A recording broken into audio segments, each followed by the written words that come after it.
मल्लिकार्जुन खड़गे जी,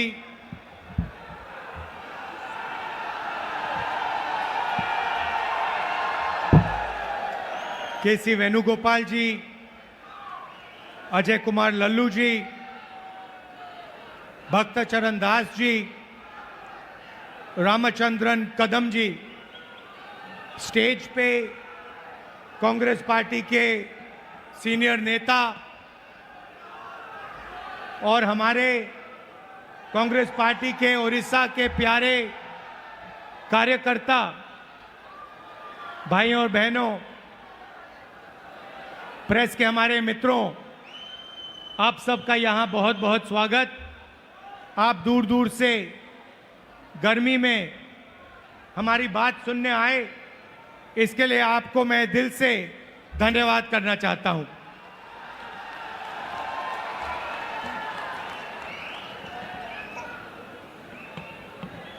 कांग्रेस पार्टी के कार्यकर्ता का मूड कैसा है? नहीं, सुनाई नहीं दिया मुझे। कैसा है मूड आपका?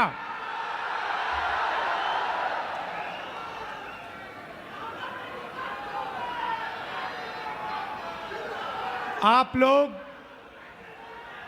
जो हमारे जमीनी कार्यकर्ता हैं, जिनके खून में, डीएनए में कांग्रेस पार्टी है, जो हमारे बब्बर शेर हैं,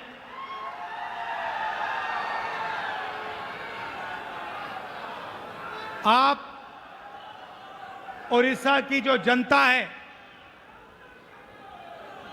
उनकी रक्षा करते हो। उड़ीसा की सरकार का सिर्फ एक काम है, उड़ीसा का जो धन है उसको उड़ीसा की गरीब जनता से चोरी करने का काम है। आपकी सरकार सिर्फ यही करती है। पहले बीजेडी की सरकार ये करती आई, अब बीजेपी की सरकार यही काम कर रही है। एक तरफ उड़ीसा की गरीब जनता, दलित, आदिवासी, पिछड़ा वर्ग, कमजोर लोग, किसान, मजदूर, और दूसरी तरफ 5-6 अरबपति और बीजेपी की सरकार। ये लड़ाई हो रही है और इस लड़ाई में कांग्रेस पार्टी का कार्यकर्ता जो है वही इस लड़ाई को उड़ीसा के इस लड़ाई को उड़ीसा की जनता के साथ मिलकर जीत सकता है और कोई नहीं जीत सकता है। भाइयों और बहनों, बीजेपी पूरे देश में संविधान पर आक्रमण कर रही है।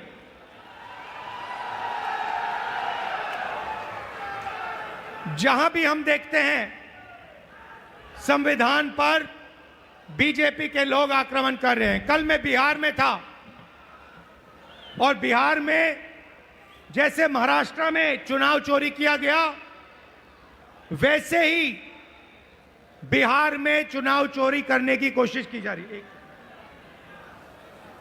वैसे ही बिहार में चुनाव चोरी करने की कोशिश की जा रही है और चुनाव चोरी करने के लिए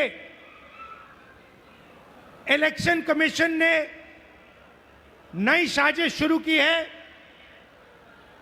इलेक्शन कमीशन बीजेपी का अंग का काम कर रहा है, अपना काम नहीं कर रहा है। महाराष्ट्र में लोकसभा और विधानसभा के बीच में 1 करोड़ नए वोटर आ गए। आज तक किसी को नहीं मालूम ये वोटर कौन थे और कहां से आए। हमने इलेक्शन कमीशन से एक बार नहीं, अनेक बार कहा है, आप हमें वोटर लिस्ट दीजिए, आप हमें वीडियोग्राफी दीजिए।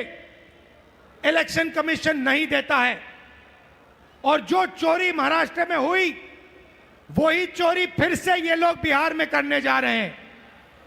कल मैं बिहार गया, इंडिया गठबंधन के नेताओं के साथ हमने कहा कि बिहार में हम इलेक्शन कमीशन को बिहार का चुनाव चोरी नहीं करने देंगे, बीजेपी को चुनाव नहीं चोरी करने देंगे।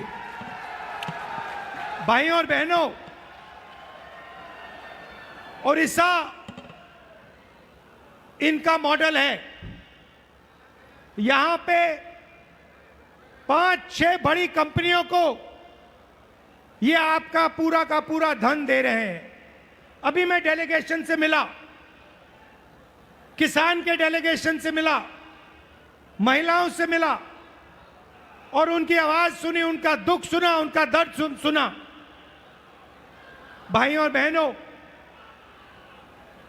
जल, जंगल और जमीन आदिवासियों की है। मैं फिर से दोहराना चाहता हूं,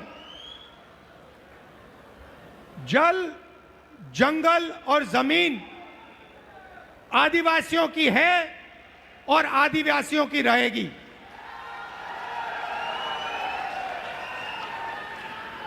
यहां पे आदिवासियों को बिना पूछे जमीन से हटा दिया जाता है, पेशा कानून लागू नहीं किया जाता है, आदिवासियों को पट्टा नहीं दिया जाता है। यह जमीन उनकी है, जल उनका है, जंगल उनका है और कांग्रेस पार्टी पेशा कानून लाई, ट्राइबल बिल लाई और इन कानूनों को हम लागू करके दिखाएंगे और आदिवासियों को उनकी जमीन वापस दिलवाएंगे। विकास, भाइयों और बहनों, विकास 2-3% के लिए नहीं होता है। विकास 2-3 अरबपतियों के लिए नहीं किया जाता है। विकास ओडिशा की जनता के लिए किया जाना चाहिए, गरीब लोगों के लिए किया जाना चाहिए, किसानों के लिए किया जाना चाहिए।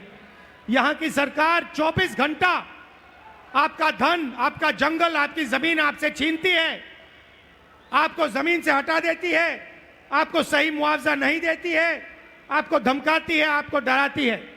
और मैं यहां स्टेज से कहना चाहता हूं, हमारे आदिवासी भाई हो, हमारे किसान हो, हमारे मजदूर हो, जिन पर भी सरकार आक्रमण कर रही है, जिनके खिलाफ अत्याचार हो रहा है, उनके साथ कांग्रेस पार्टी के सारे नेता खड़े मिलेंगे। मैं खड़ा मिलूंगा और मैं आपसे कह रहा हूं कि जो आपका पट्टा है वो आपको कांग्रेस पार्टी दिलाएगी। अंत में कांग्रेस पार्टी ये काम करेगी। नरेंद्र मोदी जी एक नई योजना लाए थे। पूरे देश में उन्होंने फसल बीमा योजना, एक नई योजना लागू की थी। उन्होंने कहा था कि जब किसानों को मुश्किल होगी, तूफान, ओले से उनका नुकसान होगा, तो ये नई योजना उनकी मदद करेगी। और उन्होंने क्या किया? उन्होंने आपसे पैसा लिया, गरीब जनता से, गरीब किसानों से पैसा लिया प्रधानमंत्री बीमा योजना के लिए, सरकारों से पैसा लिया, सेंट्रल गवर्नमेंट से पैसा लिया और वो पैसा उन्होंने उन्हीं 3-4 बड़ी कंपनियों को दिलवाया। आज सच्चाई यह है कि जब आंधी आती है, तूफान आता है, ओला गिरता है, किसान को मुआवजा नहीं मिलता। हजारों करोड़ रुपए नरेंद्र मोदी जी ने किसानों का पैसा, स्टेट सरकारों का पैसा, यूनियन दिल्ली की सरकार का पैसा उठाकर इन कंपनियों को दिया। मगर ये कंपनियां जब आपका नुकसान होता है, आपका पैसा वापस आपको नहीं देती हैं। यह सच्चाई है। और उड़ीसा के किसी भी किसान से आप ये पूछ लीजिए जहां भी यहां पे नुकसान होता है, आंधी आती है, तूफान आती है, आप जाके पूछिए, किसान से पूछिए क्या आपको बीमा योजना का पैसा मिला? और एक आवाज से ओडिशा के सारे किसान आपको जवाब देंगे कि हमें पैसा नहीं मिला, हमारा पैसा चोरी किया गया, हमारा पैसा बीमा योजना में हमें नहीं मिलता है। मैंने शुरुआत में कहा कि एक कॉन्स्टिट्यूशन के खिलाफ, संविधान के खिलाफ आक्रमण है। संविधान गरीबों की रक्षा करता है, संविधान किसानों की रक्षा करता है, मजदूरों की रक्षा करता है। संविधान में कहीं नहीं लिखा है कि यह देश अदानी का है, अंबानी का है, अरबपतियों का है।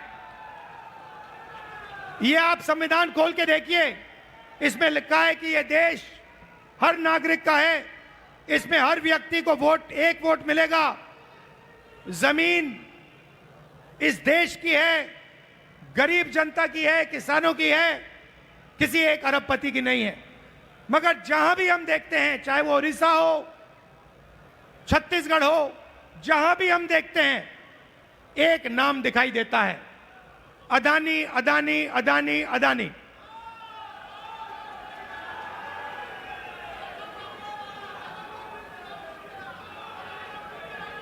मतलब अदानी जी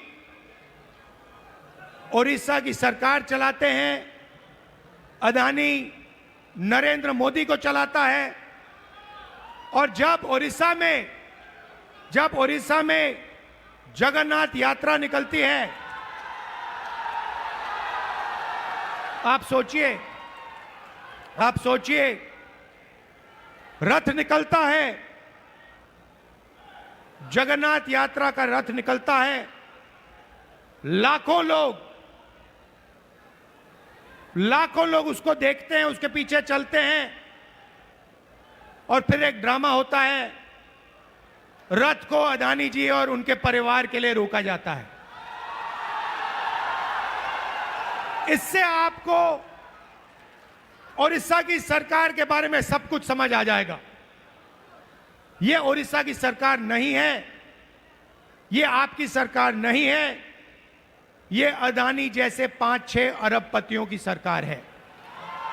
और इसका लक्ष्य आपकी जमीन, आपका जंगल, आपके भविष्य को चोरी करने का है। मैं आपसे पूछना चाहता हूं, आपकी सरकार ने ओडिशा के युवाओं के लिए कितना रोजगार पैदा किया है? ये जो बड़ी बड़ी इंडस्ट्रीज आती हैं, बड़ी बड़ी जो कंपनियां आती हैं, आपकी जमीन ले जाती हैं, आपका धन ले जाती हैं, आपकी जो नेचुरल वेल्थ ले जाती हैं। मैं आपसे पूछना चाहता हूं, ये आपके कितने लोगों को रोजगार देती है? आप मुझे बताओ।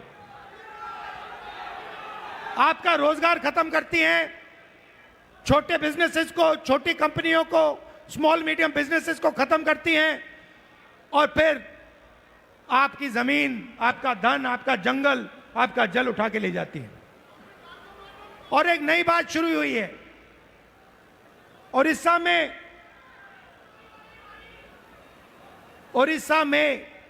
40,000 से ज्यादा महिलाएं गायब हो गई हैं। आज तक नहीं मालूम कि ये महिलाएं कहां गईं। महिलाओं के खिलाफ हर रोज यहां अत्याचार होता है, रेप होता है, बलात्कार होता है। हर रोज ओडिशा में 15 महिलाओं का बलात्कार होता है, और आपकी सरकार को कुछ लेना देना नहीं।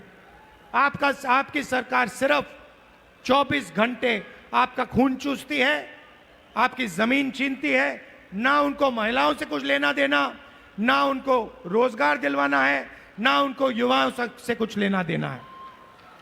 इसीलिए हम यहां आए हैं, और मैं आपको मैसेज देना चाहता हूं कि चाहे मैं हूं, या कांग्रेस प्रेसिडेंट हो, या कांग्रेस पार्टी के कोई भी नेता हो, हम यहां आपके साथ खड़े हैं। जब भी आपको मुझे बुलाना हो, जहां भी आपको मुझे ले जाना हो, मैं इस सरकार के खिलाफ लड़ना चाहता हूं और इस सरकार को यहां से हटाना चाहता हूं। एक बात मैंने भक्तचरण दास जी को कही, तेलंगाना में हमने जाति जनगणना करवाया है। तेलंगाना में जाति जनगणना ने कमाल कर दिया है, क्योंकि जाति जनगणना ने तेलंगाना के हर नागरिक को समझा दिया है कि तेलंगाना में कितने लोग कौन से वर्ग के हैं, ओबीसी कितने हैं, अति पिछड़े वर्ग के कितने लोग हैं, दलित कितने हैं, आदिवासी कितने हैं, गरीब जनरल कास्ट के कितने लोग हैं। एक प्रकार से तेलंगाना सरकार ने तेलंगाना का एक्सरे किया है और तेलंगाना की सरकार को अब मालूम है कि कितना धन किसके हाथ में है, कौन किसके पास क्या है, कितनी आबादी किसकी है। और मैं ये ओडिशा की जनता से भी कहना चाहता हूं, देखिए यहां पर हमें पता लगाना है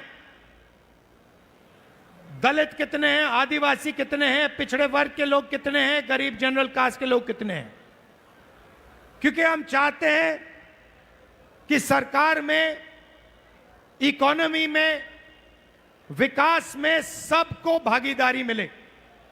आज ओडिशा के पिछड़े लोगों को, दलितों को, आदिवासियों को ना सरकार में जगह मिलती है, ना कॉर्पोरेट में जगह मिलती है, ना ब्यूरोक्रेसी में जगह मिलती है। ये जो 5-6 कंपनियां आप पर राज कर रही है, मैं आपसे पूछना चाहता हूं, इनके मालिकों में कितने पिछड़े वर्ग के लोग हैं, इनकी मैनेजमेंट में कितने पिछड़े लोग के वर्ग हैं, कितने दलित हैं, कितने आदिवासी हैं, कितने गरीब जनरल कास्ट के लोग हैं। आपको एक नहीं मिलेगा। इसीलिए मैंने भक्तचरण दास जी से, लालू जी से कहा है कि पूरा दम लगा के आप ओडिशा की जनता को समझाइए कि सबसे पहला काम जाति जनगणना है, और अगर हमें ओडिशा में बदलाव लाना है तो जाति जनगणना हमारा औजार है, क्योंकि जाति जनगणना से दलितों को, पिछड़ों को, आदिवासियों को, गरीब जनरल कास्ट के लोगों को अपनी सच्ची शक्ति समझ आएगी। और जिस दिन इनको अपनी सच्ची शक्ति समझ आ गई, उस दिन ये सरकार को गिरा के फेंक देंगे। भाइयों और बहनों, आखिरी बात मैं कहना चाहता हूं, बीजेपी की सरकार ने ड्राइवर्स एसोसिएशन और यूनियन से पर पूरा दबाव डाला कि वो इस मीटिंग का समर्थन नहीं किए। उन्होंने पूरा दबाव डाला, धमकाया और डराया ड्राइवर यूनियन को, एसोसिएशन को, कि यहां पे इस मीटिंग में कांग्रेस पार्टी का समर्थन न कीजिए और इस मीटिंग को डिसरप्ट करने में मदद कीजिए। और मैं यूनियन को और एसोसिएशन को धन्यवाद करना चाहता हूं कि आपने इस मीटिंग का समर्थन किया। और मैं इस स्टेज से कहना चाहता हूं कि सरकार को ड्राइवर एसोसिएशन और यूनियन की आवाज सुननी चाहिए और जो उनकी जेन्युइन डिमांड है उन्हें पूरा करना चाहिए। एक बार फिर मैं आप सबका दिल से धन्यवाद करना चाहता हूं। आप यहां आए, इतनी गर्मी में आए और आपने इतने प्यार से मेरी बात सुनी। कांग्रेस पार्टी के कार्यकर्ता से कहना चाहता हूं, देखो आप लोग बब्बर शेर हो, आपको किसी से नहीं डरना है। आप टाइगर हो, आपको किसी से नहीं डरना है। आप आगे बढ़ो, आपके खून में कांग्रेस पार्टी की विचारधारा है, गांधी जी की विचारधारा है, संविधान की विचारधारा है। जाओ, लड़ो और इस सरकार को बदलो। धन्यवाद, नमस्कार, जय हिंद।